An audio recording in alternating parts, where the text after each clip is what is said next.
Բարև ձեզ, հարցազրույցի տաղավարում այսօր զրուցելու եմ քաղաքագետ Մայր Հայաստան շարժման նախաձեռնող խմբի անդամ Ստեփան Դանիելյանի հետ։ Շնորհակալ եմ հրավերս ընդունելու համար, պարոն Դանիելյան, եւ զրույցը սկսենք արձանագրումներից, որոնք քաղաքագիտական տեսանկյունից հնարավոր է անել Գյումրիում եւ Փարաքարում վերջին ՏԻՄ ընտրությունների արդյունքները նկատի ունենալով։ Նախ եկեք խոսենք Գյումրիից, որտեղ ամբողջ ինտրիգը Գյումրիում է այնտեղ է եւ մարդիկ իմ տեսակետից խորությամբ չեն հասկանում, թե Գյումրիում ինչ է կատարվում եւ ինչի համար քաղաքական ուժեր ծուղակի մեջ են հայտնվել հայտնի պատճառով, որովհետև այդ քաղաքական ուժերը, մասնավորապես հանրապետական կուսակցությունը, պատիվ ունեմ դաշինքը, որի անդամը Մարտուն Գրիգորյանն է, հիմա պետք է հայտարարի, որ իրենք միանում են հայրենիքը փրկելու համար, որպեսզի ԿՊ-ն իշխանազրկվի Գյումրիում եւ Գյումրիից գործընթացը սկսվի։ Սակայն չի ստացվում։ Չի ստացվում եւ շատ անհարմար դրության մեջ են հայտնվել եւ շատ կարևոր է հասկանալ, թե պատճառը ինչն է, պատճառը ես կարծում եմ բավականին հետաքրքիր է եւ բավականին խորքային է, որովհետեւ տեսեք Գյումրին բավականին վատ վիճակով գտնվող քաղաք է տնտեսական առումով, ինչպես Հայաստանի մյուս քաղաքները եւ գյուղերը, եւ նման իրավիճակներում ձևավորում են կլաններ, հա, Գյումրիում հիմա 3 հիմնական կլաններ կան եւ առաջանում է հարց, ինչ է իրենից ներկայացնում կլանը։ Կլան բառը առաջացել է Շոտլանդիայում եւ Իռլանդիայում լեռնականների մոտ, այսինքն փակ տոհմային խմբեր են, որոնք միմյանց հետ թշնամական հարաբերությունների մեջ են։ Որպես կանոն մի կլան չի կարող լինել, եթե մի կլան կա մի տարածքում, ապա այդ կլանը դառնում է իշխանություն, որովհետեւ ինքը պետք է ունենա թշնամի, որ դառնա կլան, որտեղ կլանի հիմնական հատկությունը թշնամի ունենալն է։ Որպես կանոն առաջանում է երկրորդ կլանը, որոնք թշնամական հարաբերությունների մեջ են լինում։ Եվ որպես կանոն նման դեպքերում դասական սխեման առաջանում է երրորդ կլանը, որը սկսում է երկու կլանների հակասությունների վրա խաղալ։ Եվ նայեք, այդ հենց Գյումրիում 3 կլան է ձևավորվել, պատճառը, որովհետև Գյումրին տնտեսական զարգացում չունի, պոլիս կամ քաղաք ինքը չի դառնում եւ այդ կլանները չեն դառնում տնտեսական ինչ-որ որոշակի հիմնարկություններ եւ այլն, ինչպես Հարավային Կորեայում, Ճապոնիայում եւ այլ տեղերում կլանները դառան, հա, ասենք ֆիրմաներ կամ որոշակի արդյունաբերական հիմնարկներ։ Հիմա տեսեք խնդիրը, խնդրեմը ինչի մեջ է։ Խնդրեմը նրա մեջ է, որ այդ կլանների վրա հենվում են քաղաքական ուժեր արդեն Երևանից։ Եվ ինչի համար, որովհետև կլանները ունեն ազդեցություն, կարող են բերել ձայն, չէ, այդ կուսակցություններին։ Բայց այդ կլանները ունեն իրենց կանոնները, եւ այդ կանոնները բերում են արդեն վերպետական բանի մեջ, խնդիր են ստեղծում, որովհետև հետաքրքիր սոցիոլոգիական էքսպերիմենտներ են եղել, էքսպերիմենտները հետեւյալն են, ուրեմն մարդկանց խմբեր են հավաքում եւ ինչ-որ արժեքային համակարգի վրա իրենց որպես կլան են սարքում, այն ինչ-որ խմբեր են սարքում։ Եվ որոշակի այնտեղ տեխնոլոգիայի միջոցով իրենց մեծ թշնամական հարաբերություններ են ձևավորում, սա սոցիալական փորձադաշտ է, որից հետո խնդիր են դնում, ասում են մի ժամից հետո աշխարհը ավերվելու է։ Տեսնեն ինչպես կվարվի։ Եվ դուք այդ կլաններով պետք է միավորվեք, համագործակցեք, որտեղ աշխարհը փլուզվում է։ Եվ ինչն է հետաքրքիր, 100-ից 98-ի դեպքում միավորում հնարավոր չի, նույնիսկ իմանալը, որ աշխարհը փլուզվելու է։ Հիմա նույն իրավիճակը ստեղծվել է Գյումրիում։ Գյումրիում ստեղծված իրավիճակը այն է, որ հանուն Հայաստանի փրկության, չէ, ինչպես ասում են քաղաքական ուժերը, հանուն իշխանազրկման քաղաքացիական պայմանագրին դուք պետք է միմյանց հետ համագործակցեք եւ այդ համագործակցությունը չի ստացվում, որովհետեւ այդ կլանները ունեն որոշակի մտածողություն։ Կլանի մտածողությունը այն է, աշխարհն էլ փուլ գա, Հայաստանն էլ ավերվի, ես այս թաղում եմ ապրում, եթե ես իմ սկզբունքներից հետ կանգնեմ, այն թաղի հետ գնամ, կլանի հետ համագործակցության, ես վատ տղա եմ, իմ երեսին կթքեն։ Այսինքն խնդիրը այդ նեղ թշնամանքն է, հա, երկու անձերի միջև։ Կլանային հարաբերությունների կանոններ են, որը որևէ յուրահատուկ չի Գյումրիի համար կամ դա ամբողջ կլանային համակարգի տրամաբանությունն է։ Եվ այն քաղաքական ուժերը, որոնք փորձել են օգտվել կլանների ռեսուրսներից, էլեկտորալ ռեսուրսներից իրենք դարել են գերի կլանների հարաբերությունների մեջ։ Այսինքն, պարոն Դանիելյան, այստեղ ներքաղաքական process-ներ փնտրել պետք չէ։ Չէ, փնտրել զուտ պետք է։ այդ մակարդակում։ Չէ, այդ մակարդակում է, բայց խնդիրը ինչի մեջ է։ Ուրեմն այդ կլանի առաջնորդներից մեկը պատիվ ունեմ խմբակցության падգամավոր է, քաղաքական գործիչ է եւ ներկայացնում է պատիվ ունեմ դաշինքը, որը ՀՀԿ կուսակցությունն է եւ խորհրդարանում, այո։ Իդեպ այսօր հանրապետականը հայտարարել է, որ իրենք ազդեցության լծակներ չունեն հասկանալիորեն Մարտուն Գրիգորյանի վրա, որը իրենց կուսակցության անդամ չէ եւ նրա որոշումների վրա ճնշում գործադրել, ազդեցություն ունենալ չեն կարող ու չեն էլ ցանկանում։ Որտեւ իրենք փորձում են օգտագործել կլանների ռեսուրսները, իրենք հասկացան, որ կլանների հակազդությունը եւ տրամաբանությունը ավելի բարձր է, քան իրենց ազդեցությունը։ Հենց այդ հայտարարության իմաստը դա է, բայց դա ինչ է նշանակում։ Նշանակում է, որ իրենք իրենց ֆրակցիայի անդամի վրա չունեն ազդեցություն։ Այսինքն, երբ որ հայտարարում են պետք է միավորվել, նույնիսկ ասում են փողոցային շարժումներ պետք սկսել, որպեսզի ազատվեն ԿՊ-ից, հիմա հնարավորությունը կա Գյումրիում։ Ու կյանքը ցույց է տալի, որ իրենք իրենց անդամի վրա, ֆրակցիայի անդամի վրա ազդեցություն չունեն, որովհետև իրենք նույնպես ըստ էության կլանային մտածողության մեջ են։ Եվ օգտագործելով կլանները դառնում են կլանի գերի։ Եվ դա անուժության հայտարարությունն է։ Հիմա հարցը հետևյալն է, քաղաքական պատասխանատվության խնդիր է։ Եթե դու հանրության առաջ հանդես ես գալի երկիրը փրկելու բանով, հարցադրումով, ու երբ որ հնարավորություն է ստեղծվում առաջի քայլը կատարելու, դու պարզվում է որևէ քայլ չես կարող անել։ Եվ նաև ինչն էր հետաքրքիր, նայեք Գյումրիում ավականե անցել է 5 ֆրակցիա։ 3 ֆրակցիան կլաններ են, եւ այդ կլանները ունեն իրենց պարտներները, հա, ըստ էության։ Կա մի ֆրակցիա, որը իշխանությունն է ներկայացնում, իշխանությունը ունի իր ֆրակցիան, իր համապատասխան ռեսուրսներով։ Եվ կա մի հատ նոր ստեղծվող քաղաքական ուժ, որը իր դեմքով է հանդես գալի ի տարբերություն մյուսների, որը քաղաքական ծրագրով է հանդես եկել եւ որևէ կլանի վրա չի հենվել, ինքնուրույն է հանդես եկել։ Դա Մայր Հայաստան շարժումն է, այսինքն Մայր Հայաստանը հանդես է եկել քաղաքական տրամաբանությամբ, քաղաքական դիրքորոշմամբ։ Եվ այն ինչ որ Գյումրիում կատարվում է, մեզ 26 թվականին, եթե 26 թվականին լինի ընտրություն, կարող է շուտ լինել, կարող է 26 թվականին էլ չի լինել, իմիջիայլուց, արտահերթ լինի։ ոչ ոք չի արել, կարող է արտահերթ լինի, կարող է նաև 26 թվականին ընտրություն չլինի, ինչի համար, որտեղ կարող են մեր տարածաշրջանում լուրջ process-ներ են սկսվում։ Արտակարգ դրություն մտցվի։ Կարող է արտակարգ այն օրենքը ընդունել են, չէ՞։ Կարող է արտակարգ դրություն լինի Հայաստանում, եւ դա եւ իշխանությունը փորձի դրանից օգտվել, եւ նաեւ իրավիճակը լինի այդպեսին Հայաստանի շուրջը, հույս ունենանք շուրջը, դա ասենք շատ մեզ վրա չի ազդի։ Այդ մասին դեռ կխոսենք։ Բայց մենք այն տրամաբանությամբ ենք շարժվում, որ 26 թվականին լինել է ընտրություն, այլ 26 թվականին էլի մենք նման խնդիրների առաջ ենք կանգնելու, որովհետև համապետական ընտրություններում ամեն գյուղում, քաղաքում եւ այլն կան իրենց կլանները, իրենց կլանային մտածողությամբ, եւ շատերը կարծում են իրենք այդ կլաններին օգտագործում են, որպեսզի ձայներ բերեն, բայց իրենք կարող են դառնալ գերի այդ նույն կլանների։ Վանիլյան, դուք խոսում եք մի բանի մասին, որը համակարգային խնդիր է, այսինքն ձեր վերլուծությունը ցույց է տալիս, որ Հայաստանում քաղաքական կուսակցական համակարգ կայացած չէ եւ այս առումով մենք ունենք լուրջ խնդիր, սա եթե ճիշտ հասկացա, եւ մյուս հարցը,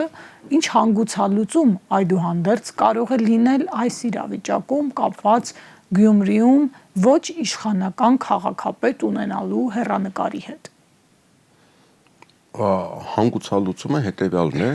որ կլանների հակասությունները անհաղթահարել են, վեր են քաղաքական ուժերից, որոնք իրենց փորձում են օգտագործել, եւ իրենք իրենց տրամաբանությամբ են շարժվելու, եւ բնականաբար կա մեծ հավանականություն, որ դրանից կօգտվի իշխանությունը։ Ինչ կարող է անել։ Տարբեր սցենարներ կան, եկեք այդ սցենարները հիմա էական չի քննարկելը, խնդիրը այն է, որ համապետական քաղաքական ուժերը ըստ էության անպատասխանատու են իրենց հայտարարությունների եւ քայլերի համար։ Իրենք անզոր են նույնիսկ իրենց անդամների վրա ունենալ վերահսկողություն հայտնի պատճառներով։ Դուք կարծում եք այդ կոմպրոմիսը այդուհանդերձ չի կայանա, որովհետեւ ազդակները, որոնք ամեն դեպքում այս օրերին գալիս են, այն մասին են, որ Գյումրին իշխանական քաղաքապետ, ԿՊԱ-ական քաղաքապետ չի ունենալու։ Թե ինչպես, ինչ կոնֆիգուրացիայով դա դեռ չգիտենք, դրան հանրությունը սպասում է։ Ազդակները տալիս են մարդիկ, որոնք իրենց անդամների վրա չունեն ազդեցություն եւ հայտարարում են մենք արդեն չունենք այդ լծակները ազդելու համար, որովհետեւ տեղերում կլանային մտածողությունը ավելի առաջնային է, քան համապետական խնդիրները։ Եվ մենք 26 թվականի մասին ենք խոսում, այո 26 թվականին նման խնդիրներ շատ են լինելու եւ նաեւ լինելու են այլ խնդիրներ։ Օրինակի համար ամբողջ ինտրիգը, չէ, Գյումրիում դա նաև պատիվ ունեմ դաշինքի հետ է պայմանավորված եւ հիմնական ուժը հանրապետական կուսակցությունն է։ Նայեք, հանրապետական կուսակցությունը ընդունել է սահմանադրություն, չէ, եւ Հայաստան դարձել է պարլամենտական կառավարման երկիր։ Ինչ է նշանակում, որ կուսակցությունները ունենում են առաջնորդներ, որոնց առաջնորդները դա վարչապետի տեխնատուներն են։ Այսինքն, եթե որևէ մեկը չի հավակնում լինել վարչապետ, ինքը դուրս է գալի կուսակցության ղեկավարությունից, գալիս է այլ ղեկավար, վարչապետի ապագա տեխնացու, որը սկսում է թիմ ձևավորել, ինտելեկտուալ աշխատանք տանել, կազմակերպչական աշխատանք տանել, կադրեր ձևավորել եւ ձևավորել իր առաջնորդի կերպարը, հա, որ հետո ընտրություններին ինքը հավակնի դառնալ վարչապետ։ Հիմա նայեք, հանրապետական կուսակցությունը այս սահմանադրության փոփոխության հեղինակն է, հիմնական հեղինակը Սերժ Սարգսյանն է, ճիշտ է։ Սերժ Սարգսյանը կուսակցության առաջնորդն է մտնում, բայց չի հավակնում որևէ պաշտոն ստանձնել։ Բա առաջանում է հարց, որտեղ է քաղաքական մտածողություն, եւ 26 թվականին ով է լինելու վարչապետի տեխնացու, ում շուրջն է թիմ ձևավորվելու եւ այդ վարչապետի տեխնացուն իրոք լինելու է ֆիգուր, թե ինքը լինելու է կցորդ մի մարդու, որը չունի հավակնություն որևէ պաշտոն զբաղեցնելու։ Այսինքն սա նշանակում է սահմանադրությունը եւ իրական կյանքը իրար հետ առնչություն չունեն։ Սա արհեստական մի քաղաքական մթնոլորտում ենք մենք գտնվում, որը միշտ ունենալու է լուրջ խնդիրներ եւ ունենալու է մեր ապագայի վրա ազդող, գուցե արդեն գոյության վրա ազդող նշանակություն։ Հիմա դա է իրավիճակը, պարոն Դանիելյան, մի փոքր շեղվեցինք իհարկե մեր հիմնական թեմայից, բայց դա է սահմանադրությունը, այդպիսին է կարգավորումը, Հայաստանը խորհրդարանական երկիր է, թեև չկայացած քաղաքական կուսակցությունները չեն համապատասխանում։ Եվ կուսակցություններն էլ հիմնված են, եկեք խոստովանենք, այո, անձերի վրա եւ անձակենտրոն են, սա մեր իրականությունն է։ Անձը հանում ես փլուզվում է ամբողջ այս իրականության պայմաններում, պարոն Դանիելյան, ինչ տեղաշարժեր կարող են լինել ներքաղաքական դաշտում, նաեւ ունենալով այն արձանագրումը, որ Փարաքարում եւ Գյումրիում իշխանությունը չկարողացավ իրացնել իր նպատակը, որքան էլ ամբողջ ռեսուրսը կենտրոնացրել էր։ Ուրեմն 23 թվականի Երևանի ավագանու ընտրություններում նույնպես իշխանությունը այդ իրավիճակում էր։ Իրենք չկարողացան մեծամասնություն ունենալ, սակայն քաղաքապետով է Դուք կարծում եք կրկնվելու է Երևանի սցենարը։ Ես չեմ կանխատեսում կրկնվելու է, չի կրկնվելու։ Ես ասում եմ, երբ որ քաղաքական ուժերը անսկզբունքային են, իրենց դեմքերով չեն հանդես գալի տեղերում, իսկ տեղերում հանդես գալը ինչ է նշանակում։ Պատկերացրեք, դու ենթադրենք շտանգայի մրցույթ է, հա։ Դուք Եվրոպայի առաջնությանը չեք մասնակցում, ասում եք դա ինձ հետաքրքիր չի, ես դա աշխարհի առաջնությանն եմ մասնակցում, բայց դու այնտեղ ես ստանում ուղեգրերը համաշխարհային մասնակցելու համար, չէ, աշխարհի առաջնությանը։ Հիմա երկրորդ Երևանը մայրաքաղաքն է, Գյումրին երկրորդ քաղաքն է, կուսակցությունները չեն մասնակցում կամ իրենց դեմքով չեն մասնակցում, բայց ասում են մենք համապետականին կմասնակցենք։ Սա նորմալ երևույթ է։ Հանգուցալուծումը այն է, պետք է լինեն քաղաքական ուժեր, որոնք հանդես գան քաղաքական ծրագրերով, իրենց դեմքով հանդես գան, չվախենան պարտությունից եւ իրենք քաղաքական ծրագրեր ներկայացնեն, այսինքն լինեն քաղաքական ուժեր։ Սա է, եթե եղածները չեն կարողանում, ապա պետք է առաջանան այս տրամաբանության մեջ գործող իդեմս մայր Հայաստանի ռեկլաման եմ արդյոք ծոցել։ Հասկանալի է, դուք այդ շարժման անդամն եք, պիտի խոսեք ձեր քաղաքական ուժի մասին, սրա վրա չկենտրոնանանք, ես կխնդրեմ այդուհանդերձ տալ գնահատական իշխանության ձախողման փաստը արձանագրելով։ Սա ամեն դեպքում ձախողում էր ՔՊ-ի համար։ Ես կարծում եմ, սա ձախողում էր առաջերտին Հայաստանի քաղաքական ուժերի համար, որովհետև այս 7 տարիների ընթացքում ավերելով երկիրը, այդքան դժբախտություններ բերելով, 36% հավաքելով, նույնիսկ ադմինիստրատիվ ռեսուրսի շնորհիվ, դա Հայաստանի քաղաքական ուժերի պարտությունն է։ Նրանք 10-11% ադմինիստրատիվ ռեսուրսով պետք է հավաքեն, ավել իրենք չպետք է հավաքեն։ Բայց փաստը, որ չեն կարողանում, չէ, քաղաքապետ ունենալ եւ իրենց հայտարարած 50 գումարած մեկից էլ շատ հեռու են։ Այսինքն մենք փաստենք, որ քաղաքական համակարգը Հայաստանում փլուզված է։ Քաղաքական համակարգը դա իշխող եւ ընդդիմադիր կուսակցությունների համակարգն է, որոնք միմյանց հետ մրցելով իրար հաջորդաբար փոխարինում են։ Սա Հայաստանի քաղաքական համակարգի ճգնաժամն է։ Այդ ճգնաժամի հետևանքն էր նաեւ 2018 թվականի հայտնի դավադրությունը եւ նաեւ դրա պատերազմում պարտություն կրելուց հետո, որ այս իշխանությունը կարողացավ վերարտադրվել, սա նույնպես Հայաստանի քաղաքական համակարգի չկայացվածությունը, թե չգիտեմ, ոնց ուզում եք ձևակերպեք։ Եվ պարոն Դանիելյան, եթե Գյումրիում ժողովրդի քվեն այդուհանդերձ ընդդիմությանը հաջողվի կապիտալիզացնել ձեր նշած համակարգերը, գան կոմպրոմիսի եւ մի լուծում գտնվի, որը թույլ չի տա Սարիկ Մինասյանին լինել քաղաքապետ Գյումրիում, դա համապետական իմաստով ինչ նշանակություն կունենա, ինչ ազդակ կլինի նաեւ հանրային տրամադրությունների առումով։ Ես ձեզ շատ պարզ մի բանաձև ասեմ։ Հաջորդ իշխանությունը կարող է լինել այն ընդդիմությունը, որը մյուս ընդդիմություններին հաղթի։ Այսինքն իրական պայքարը կարող է լինել ընդդիմությունների միջև ապագա իշխանության համար։ Տեսեք, թեզ կա, ասում են հակառակը, ընդդիմությունը պիտի միավորվի, որպեսզի Նիկոլ Փաշինյանը հեռանա եւ ընդդիմադիր դաշտի տարանջատ գնալ այս կամ այն process-ին, ըստ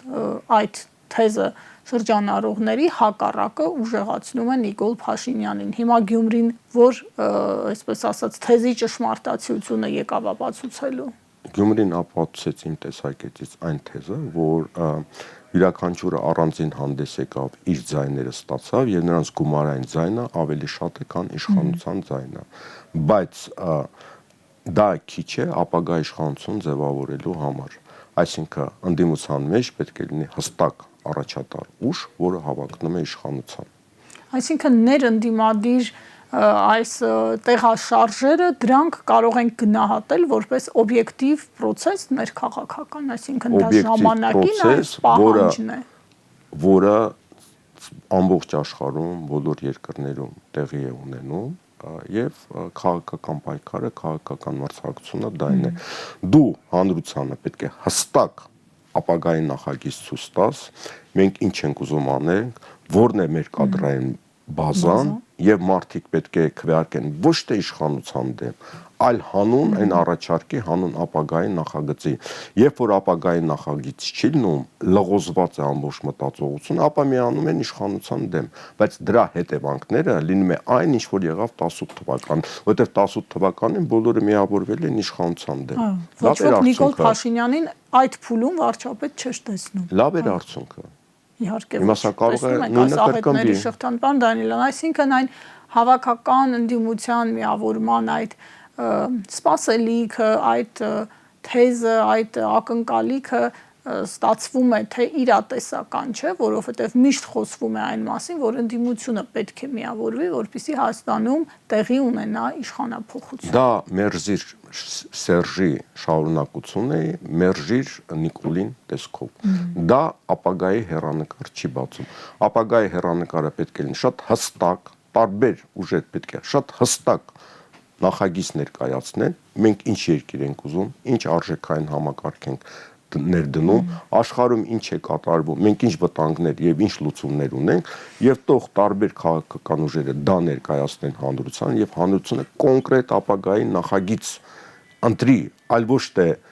քվեարկի ինչ-որ մեկի դեմ, ինչ-որ մեկի դեմը ոչ միտեղ չի տանում։ Եվ պարոն Դանիելյան, նաև Գյումրին ու Փարաքարը նկատի առնելով կարող ենք խոսել այն մասին, որ այդուհանդերձ Հայաստանում հնարավոր է իշխանափոխություն նաև ընտրական ճանապարհով, չբացառելով այլ սցենարները։ Եթե մենք բացառում ենք ընտրական ճանապարհով իշխանափոխությունը, ապա միանգամից ճամպրուկները հավաքենք, այս երկրի լքենք։ Եթե մենք ասում ենք իշխանափոխությունը կարելի լինի հեղափոխական ճանապարհով փողոց դուրս գան եւ ով ամենալավ մանիպուլյացիայով է զբաղվում, ով ամենալավ արկածախնդիրն է եւ գանք հաջորդ Նիկոլ Փաշինյանի ձեռքում հայտնվենք, դա նշանակում է երկիր ընդհանրապես որևէ ապագա չի կարող ունենալ։ Եվ եթե մենք ասում ենք հանրությունը չի կարող քվեարկել եւ իշխանություն ձևավորել, որքան էլ իր դեմ տարբեր մեխանիզմներ օգտագործենք, նշանակում է հանրությունը արժանի չի ունենալ պետություն։ Հասկանալի է եւ քիչ ժամանակ ունենք, բայց անպայման կուզեմ անդրադառնալ տարածաշրջանային գործընթացներին, Իրանի շուրջ լարվածությունը մեծանում է, սպառնալիքներ են հնչում նահանգների կողմից ընդհանուր մինչև հարվածելու վերաբերյալ անգամ տեղեկատվական դաշտում ֆեյք լուրեր էին տարածվում, թե Իրանը փակել է օդը, դա հերքվեց, ինչ է կատարվում Իրանի շուրջ եւ որքանով է իսկապես հավանական Իրանին հարվածելու սցենարը։ Գոյություն ունի պատերազմի կուսակցություն Միացյալ Նահանգներում, նաև Իսրայելում, որը իշխանության է, եւ գոյություն ունի։ Այսինքն Թրամփը հիմա այդ կուսակցության ներկայացուցիչն է։ Թրամփը ինձ կարծում եմ տատանվող է։ Եվ գոյություն ունի խաղաղության կուսակցություն եւ Միացյալ Նահանգներում եւ Իսրայելում միջայլոց։ Հիմա այս գործընթացն է գնում։ Մի կողմ ասում է հիմա հարմար իրավիճակ է Իրանի միջուկային ծրագրի հարցը լուծել, որովհետեւ եթե Իրանը ստեղծում է միջուկային իր դառնում է միջուկային երկիր, դա նշանակում է Թուրքիան կդառնա,